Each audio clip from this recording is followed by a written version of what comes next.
We're here now at the boating dock here in Agriya. I'm Chef Patrico, and this is Farm to Fork.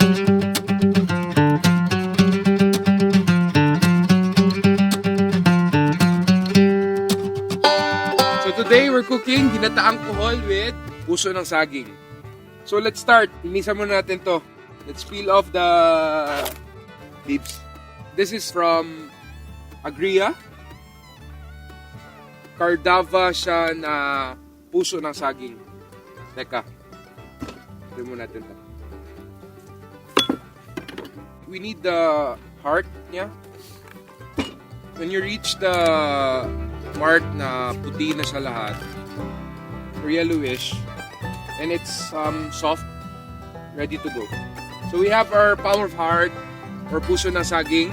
Ibabad nato siya sa tubig na may asin to get rid of the kanang yung stickiness.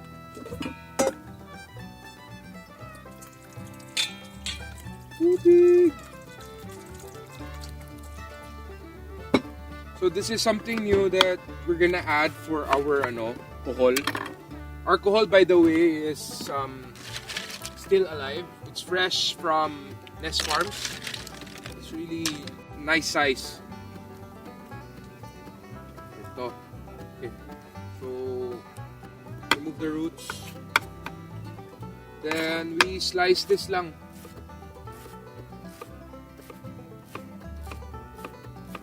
Babad muna natin sa salted water.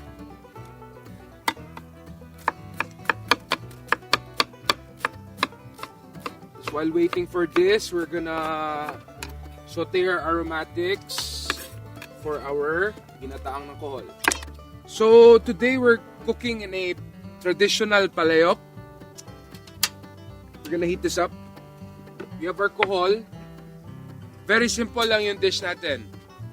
It's just aromatics, a very good gata, and very good na kohol. Yun lang. Wala nang marami pang ingredients na idadagdag. Let's oil our palayok. So for our aromatics, we have ginger or luya, lemongrass, onion, garlic, and siling haba, which we harvested somewhere here. Let's add our ginger and lemongrass first.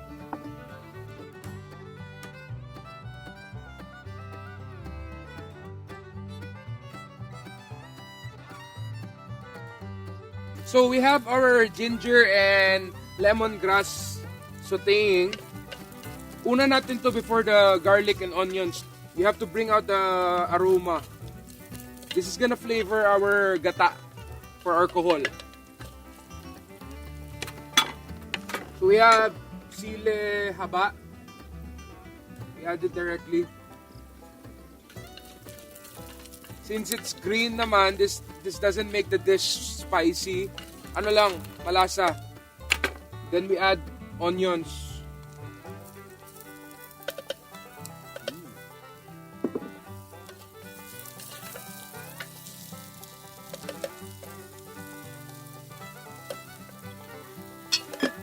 Yan, bango. Some alternatives lang. If you don't have kohol at home, you could use chicken, shrimp, or even fish, or maybe clams, or pwede tahong. Palitan lang natin maliit. We're gonna add butter. Lots of butter.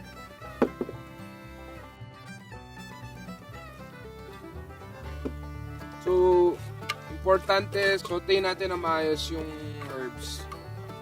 Kasi this dish is very simple, very reliant to sa aromatics na ilalagay natin to flavor it. So we have our aromatics here, nicely sauteed, soft lang, translucent, no? You don't need to brown this. You're just bringing out the natural flavors of the aromatics. So right now, I think we're ready to add our kohol. So, eto. Kohol. It's still alive. It's freshwater snails from Nest Farms. So you just wash it para mawala yung yung mga dirt if there is. Add it directly to the palayok.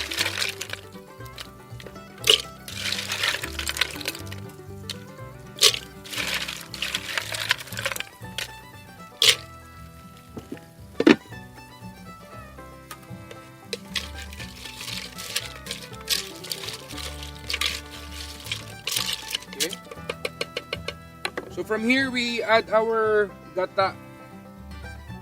So this is coconut cream or the unang piga. Kita nyo, it's very thick.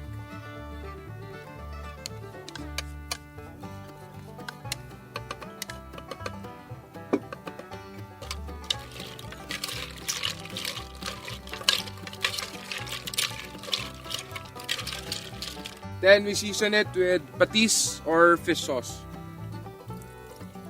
Just a little bit. Then black pepper.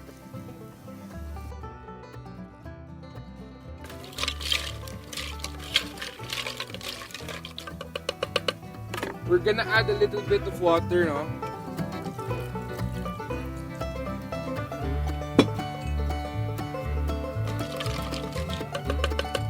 Then here's our puso ng saging washed with salted water. So it's not sticky anymore. We're gonna add it here, diretso. Stir this up. Then cover it.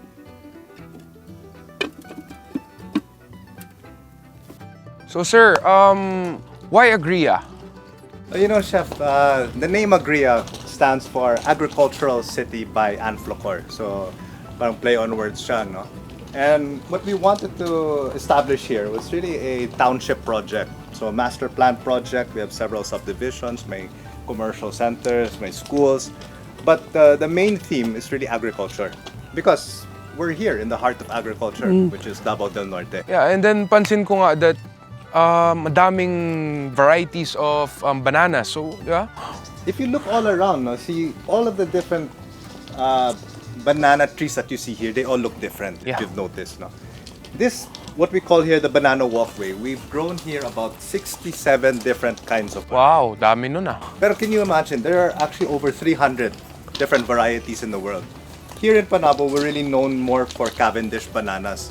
And that's why not a lot of people know that there are this many banana varieties. So we wanted to educate the people. So that's why you see all different kinds, edible, non-edible, ornamental, all different shapes and sizes. Yeah, kasi the first time I was here, ang una ko talaga napansin is the banana eh.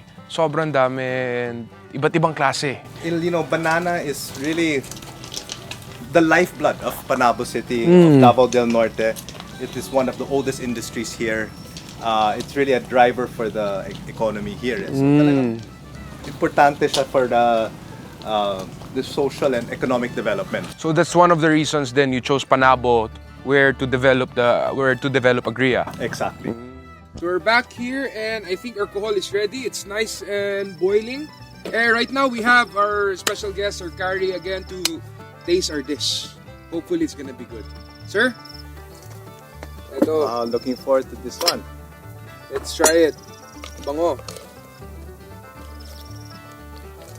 So kita nyo, it's nice consistency and it's hot.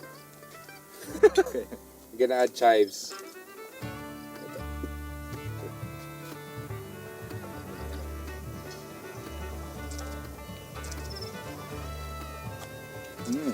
Good? Good job, Chef. You know, this is a traditional family dish, pero first time to try it with puso ng saging. Bagay. Bagay. Bagay.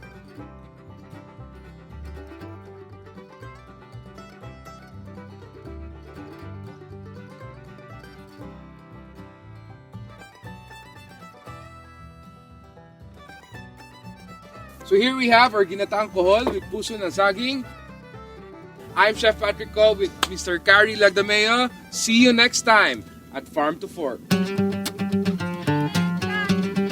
Alright. Alright.